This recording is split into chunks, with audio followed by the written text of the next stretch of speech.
It is one thing to pray the Bible in the words of the prayer book. Anglicans are used to this.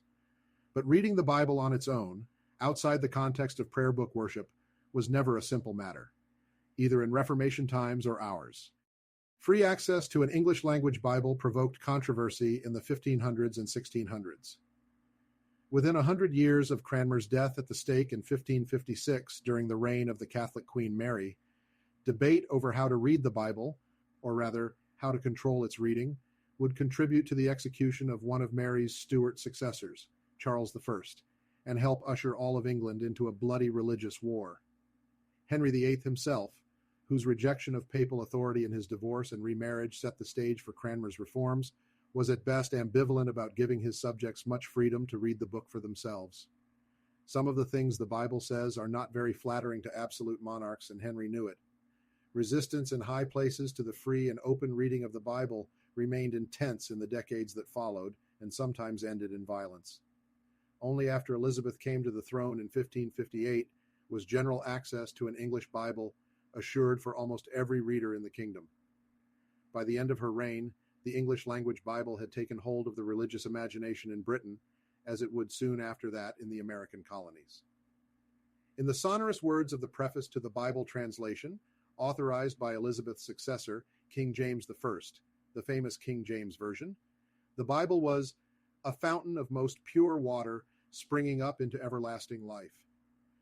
The end and the reward of the study thereof is fellowship with the saints, participation of the heavenly nature, fruition of an inheritance immortal, undefiled, and that shall never fade away.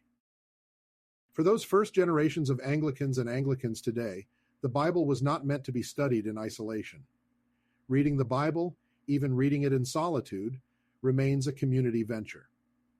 For Anglicans, an individual's freedom to interpret the Bible, rightly celebrated as the birthright of every baptized Christian, has always been subject to the moderating influence of the theologian learned in history and the licensed preacher.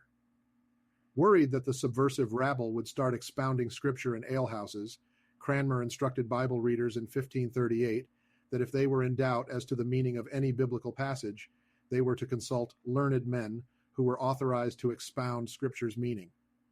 A generation later, the great Elizabethan theologian Richard Hooker, refuting the Puritans who claimed that the bare reading of the Bible would suffice for any Christian, insisted that the book must always be read in context, not just in the context of common worship, but also in the context of received tradition.